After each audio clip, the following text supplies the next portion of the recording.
Assalamualaikum semuanya. Kerupuk jengkol pedas daun jeruk ini tuh modal cuman 15.500, jadi 3 bungkus. Musim hujan kayak gini cocok banget gak sih buat cemilan yang pedes-pedes kayak gini. Ini tuh awet bisa 2 bulan ya. Yang nggak suka pedes wajib di skip. Buat teman-teman yang suka pedes wajib banget dicobain, soalnya ini perut aku mulesnya nggak selesai-selesai gara-gara nyemilin ini. Buat kalian yang penasaran sama pemenang giveaway yang aku buat kemarin, aku bakalan cantumin di sini. Selamat buat yang menang. Langsung aja di langkah pertama aku bakalan siapin daun jeruk sama kencurnya ya teman-teman ya. Daun jeruk sama kencurnya ini tuh udah aku cuci bersih dan ini juga udah aku kupas. Ini untuk kencurnya aku kurang lebih pakai 4 siung. Ini masing-masing kurang lebih 1 sentian ya teman-teman ya. Soalnya kencur itu kan ukurannya ada yang gede banget, kadang ya ada yang kecil banget. Ini aku pakai ukuran yang 1 senti, kurang lebih pakai 4 siung aja. Kalau teman-teman suka kencurnya strong boleh ditambahin, tapi menurut aku 4 siung kayak gini untuk 1/4 kerupuk itu udah cukup banget ya. Jadi ini secukupnya aja. Tips dari aku supaya kerupuk kalian tuh bisa tahan 2 bulan anti tengi, ini tuh kita motong kencurnya tuh bener-bener super tipis ya. Nanti tuh biar pas digoreng dia tuh bener-bener crispy, nggak ada yang alot-alot gitu teman-teman. Kalau ada yang alot biasanya itu tuh rawan bikin kerupuk kita tuh cepet apek. Jadi kalau bisa teman-teman pas ngiris kencurnya ini tuh bener-bener super tipis dan ngegorengnya bener-bener super garing ya. Untuk tipsnya nanti aku bakalan kasih ya pas ngegorengnya, jadi tonton videonya jangan di skip. Pokoknya kita iris aja sampai dia tuh bener-bener kayak tipis banget gitu loh teman-teman. Kalau bisa setipis tisu gitu kalau bisa. Kalau nggak bisa ya asal ukurannya sama. Lanjut di sini aku udah siapin daun jeruk. Untuk daun jeruknya kurang lebih aku pakai 10 sampai 15 lembar ya. Kalau daun jeruk kalian sedang atau gede-gede gitu pakai 10 aja cukup teman-teman. Tapi kalau daun jeruk kalian kecil-kecil ya kurang lebih ditambahin sampai 15 gitu, tergantung besar kecil daun jeruk yang kalian punya. Ini tuh daun jeruk aku tuh sedang-sedang gitu loh teman-teman. Jadi karena aku tuh suka aroma daun jeruk, jadi di sini kurang lebih untuk daun jeruknya aku pakai 15 lembar. Ini tulangnya udah aku buang. Setelah tulangnya dibuang aku bakalan iris-iris tipis-tipis seperti di video ya. Cara buang tulangnya kalian bisa lihat di video, dan cara ngirisnya juga kalian bisa lihat di video. Ini tuh aku ngirisnya tipis-tipis terus manjang kayak gini, kalian bisa lihat ya. Ini tuh lebih mudah gitu loh teman-teman, soalnya kalau digoreng utuh-utuh nanti ngancurinnya agak susah. Jadi aku bakalan iris-iris aja di awal seperti ini. Kalau menurut kalian udah, kita langsung aja pinggirin dulu. Sebenarnya ini tuh video aku tuh ambil beberapa hari yang lalu. Ini tuh aku ngejemur kerupuknya dulu ya teman-teman ya. Sebenarnya kalau teman-teman pengen kerupuk jengkolnya bantet, ini tuh nggak perlu dijemur. Cuman karena aku pengen kerupuknya tuh ngembang, jadi ini sengaja aku jemur seharian ya. Tuh kayak gini aja dijemur di depan rumah gitu. Dia pasti lumayan ngebantu biar dia tuh ngembang. Dan ini dia hasilnya setelah aku jemur. Jadi aku ngejemurnya tuh kemarin teman-teman, dan sekarang tinggal goreng aja. Di sini aku udah siapin penggorengan. Aku bakalan kasih minyak yang lumayan banyak biar kasih space buat si kerupuknya tuh ngembang teman-teman. Jadi di sini aku bakalan panasin dulu minyaknya sampai bener-bener panas. Ini aku tes ya teman-teman ya, minyak aku tuh udah panas apa belum. Ternyata belum panas. Ini aku cek-cek sambil aku aduk minyaknya biar panasnya tuh merata teman-teman ya. Mungkin karena aku aja yang jahil gitu kan ya. Sebenarnya nggak apa-apa teman-teman, cuma karena aku tuh kalau masak suka jahil kayak gini. Udah tahu dia tuh masih belum panas, tapi aku goyang-goyang biar dia tuh cepet merata panasnya. Dan ini setelah kerupuknya ngembang langsung aja aku angkat ya. Jadi kalau teman-teman mau ngegoreng kerupuk jengkolnya bantet keadaan dingin langsung dimasukin ya kerupuknya. Cuman karena aku pengennya jengkolnya tuh ngembang, jadi aku nunggu minyaknya bener-bener panas baru aku goreng kerupuk jengkolnya. Caranya simple banget. Kalau teman-teman pengen dibuatin yang versi bantet, sok langsung aja komen teman-teman. Nanti kalau banyak yang minat aku bakalan buatin. Kalau teman-teman bingung cara ngegorengnya kayak gimana, ini karena minyak aku udah panas, jadi kita langsung aja goreng kerupuk jengkolnya secukupnya aja teman-teman, jangan terlalu banyak, nanti dia tuh kayak nggak terlalu ngembang gitu loh kalau kita kebanyakan ngegorengnya.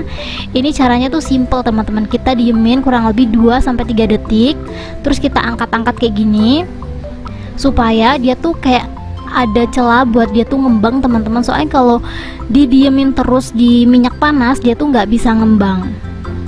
Ini kalau udah mulai mekar ya, kita diemin aja beberapa saat, pokoknya sampai dia tuh gelembungnya bener-bener kayak sedikit banget baru kita angkat. Jangan dia baru ngembang langsung kita angkat. Biasanya kerupuknya tuh masih alot gitu teman-teman, jadi kita tunggu sebentar aja ya. Jadi ngegoreng tuh kerupuk itu tuh nggak asal dia ngembang langsung diangkat. Jadi walaupun udah ngembang kayak gini, kita diamin beberapa saat baru kita angkat ya, biar dia tuh matangnya sampai ke dalam-dalam. Kita lakukan hal yang sama sampai semua kerupuknya habis ya. Caranya seperti yang pertama tadi teman-teman, kita masukin dulu 2-3 detik, kita angkat-angkat ke atas kayak gini biar kerupuknya tuh ngembangnya sempurna teman-teman. Soalnya kalau nggak dibantu diangkat-angkat kayak gitu, dia bakalan bantet di dalam minyak. Jadi kalau bisa agak dinaik-naikin gitu, pakai serokan lebih gampang ya. Dan kalian bisa lihat sendiri ini tuh ngembangnya bener-bener kayak full ya, tapi sebenarnya nggak full banget karena ini minyaknya terlalu sedikit teman-teman. Kalau minyaknya banyak pasti ngembangnya kayaknya lebih bagus lagi deh, tapi menurut aku ini udah bagus banget ya. Ini kita diemin aja beberapa saat, kalau udah gelembungnya sedikit banget baru kita angkat dan tiriskan. Kalau kerupuknya udah selesai digoreng semuanya, kita lanjut goreng kencur sama daun jeruknya ya. Untuk kencurnya ini aku tuh ngegorengnya pakai saringan stainless kayak gini biar nanti tuh ngangkatnya cepet gitu loh teman-teman. Soalnya kalau langsung dimasukin ke penggorengan, ngangkatnya tuh kayak kelamaan gitu kan, takutnya ya dia tuh keburu gosong gitu kan. Dan ini tips dari aku biar kencur kalian tuh nggak alot, kita tuh ngegorengnya sampai gelembungnya tuh bener-bener anteng teman-teman. Kenapa tadi aku tuh ngasih tips kalian tuh motongnya kalau bisa ukurannya tuh sama rata, jangan ada yang tipis tebel biar matangnya tuh bareng gitu loh teman-teman. Soalnya kalau ada yang tipis tebel itu tuh biasanya kencurnya bakalan kayak sebagian crispy sebagian alot. Jadi kalau bisa tebel sekalian teman-teman, biar kita tuh ngegorengnya juga agak lama semuanya gitu loh. Tapi kalau tebel tipis ada yang udah matang ada yang belum matang, jadi itu yang bikin si kencurnya rawan alot. Dan kalian bisa lihat sendiri ini tuh kencur aku udah bener-bener anteng ya. Kalau menurut kalian minyaknya udah anteng seperti ini, kita langsung aja angkat dan tiriskan. Kita goreng daun jeruknya,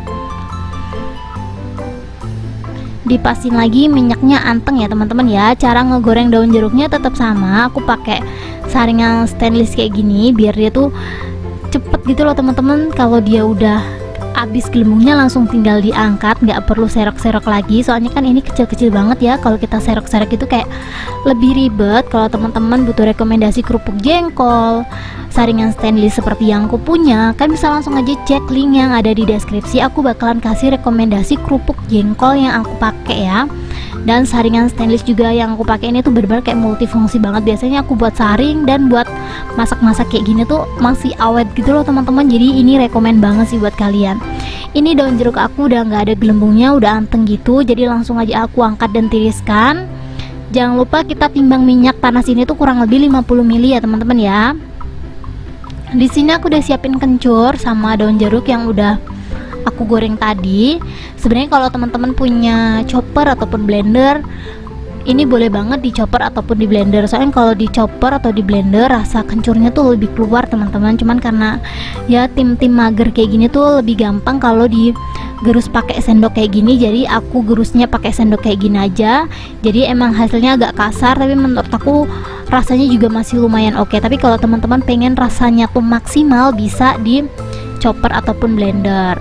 Lanjut, kalau udah dihalusin kasar kayak gini atau udah di blender, kita langsung aja tambahin bubuk cabai sesuai selera kita ya. Di sini kurang lebih aku pakai 2-3 sendok makan teman-teman. Itu tergantung kalian mau pakai berapa sendok ya. Di sini aku pakai 3 sendok biar dia tuh kerasa gitu loh pedesnya. Lanjut, di sini aku udah siapin bumbu tabur rasa ayam bawang. Ini kurang lebih aku pakai 1 sendok makan. Kalau teman-teman butuh rekomendasi bumbu ayam bawang ini, kalian bisa langsung aja cek rekomendasi aku di deskripsi ya. Aku bakalan tulisnya lengkap di situ. Biar perpaduannya tuh tambah top markotop gitu, aku bakalan tambahin bumbu atom juga. Ini tuh bumbu atom tuh cocok banget buat bumbu-bumbu seblak, bakso aci gitu loh teman-teman. Jadi kalau teman-teman butuh rekomendasi bumbu atom ini, bisa langsung aja cek di rekomendasi aku. Jangan lupa dikasih garam kurang lebih setengah sendok teh. Kalau teman-teman nanya nih, Kak, bumbu atomnya sama bumbu ayam bawangnya diganti apa? Diganti Royco sama Masako sama aja teman-teman, cuma ya kalian bisa nilai sendiri. Royco sama Masako itu kan identik dengan masakan rumahan ya, jadi nanti kerupuk kalian tuh gak bakalan beda gitu loh rasanya. Jadi tips dari aku biar rasanya tuh beda, kalian bisa pakai bumbu yang aku pakai ini. Untuk rekomendasinya bisa langsung aja cek di deskripsi.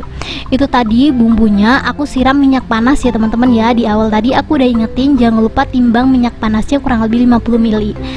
Minyak 50 ml tadi tuh aku siramin ke dalam bumbu tabur kayak gini, dan hasilnya kurang lebih seperti ini ya, bener-bener merah merona. Kalau udah, kita langsung aja siapin kerupuk yang udah kita goreng tadi. Ini kerupuknya udah lumayan dingin ya, sengaja aku diamin sampai dia tuh bener-bener dingin, baru kita taburin bumbunya. Ini aku masukin ke dalam baskom yang gede biar kita tuh ngaduknya gampang ya. Dan ini tuh bumbunya aku masukin semuanya tapi dengan cara bertahap. Sebenarnya ini tuh kalau naburin bumbu kayak gini tuh pakai mesin gitu loh teman-teman, biar kita tuh goyang-goyang ini kayak gini tuh nggak capek. Soalnya goyangnya tuh nggak cukup 1 menit ataupun 2 menit, jadi kayak emang digoyang-goyang terus gitu biar bener-bener merata. Kalian bisa lihat sendiri, ini aku masukin bumbunya step by step. Kalian bisa lihat di video ya teman-teman ya, soalnya suara aku kayaknya ketinggalan gitu loh. Jadi kalian tonton aja videonya, jangan fokus ke suara aku gitu loh. Jangan lupa sambil diperhatiin juga videonya, karena di video juga banyak informasi yang perlu kalian tahu dan perlu kalian lihat. Soalnya ya buat teman-teman yang pemula mau jualan, ini wajib banget sih ditonton sampai detail gitu, karena kalau ada bumbu yang kelewat menurut aku bakalan rasanya nggak spesial gitu loh. Jadi kalau teman-teman penasaran sama rasanya, sok langsung aja dicobain di rumah, dijamin ini tuh nggak mirip kayak masakan rumahan gitu loh teman-teman. Ini emang ngebaurnya agak susah ya, kalian bisa lihat sendiri. Jadi sekali masuk dia tuh kayak langsung resep ke kerupuknya gitu, jadi kita tuh ngegoyangnya juga harus cepet-cepet. Dan kurang lebih ini dia hasilnya setelah aku taburin. Emang sedikit nggak merata ya teman-teman ya, tapi menurut aku ini udah lumayan rata lah ya. Ya udah, kita skip aja buat ngaduknya, karena ini tuh sebenarnya masih panjang banget ngaduknya. Karena kelamaan ngaduk kita nggak selesai videonya, jadi kita langsung aja bungkus. Di sini untuk bungkusnya aku kalau nggak salah pakai ukuran 25x35 ya. Ini tuh tebel gitu, aku lupa namanya apa. Untuk kemasannya ini kalian bisa langsung aja cek di deskripsi, linknya aku bakalan tulisin di sana ya. Dan ini untuk satu plastik atau satu kemasannya ini tuh aku timbang kurang lebih 150 gram ya, dan jadinya sekitaran 3 bungkus. Setelah kita timbang, kita langsung aja press dia pakai impulse sealer andalan aku. Aku tuh pakai ini tuh udah kurang lebih 3-4 tahunan gitu, pokoknya udah lama banget, tapi masih awal sampai sekarang. Jadi ini tuh bener-bener rekomen banget buat teman-teman mau jualan ini. Wajib banget sih punya impulse sealer ini, soalnya kalau kalian pakai plastik seperti yang aku punya terus nggak punya impulse sealer, itu tuh nggak bisa di press gitu loh teman-teman. Solusinya kalian pakai plastik standing pouch aja, tapi menurut aku lebih cantik pakai kayak gini nggak sih? Tuh kayak gini, ini tuh satu resep jadinya 3 bungkus kayak gini, modal cuma 15.500, itu belum termasuk minyak goreng ya teman-teman ya.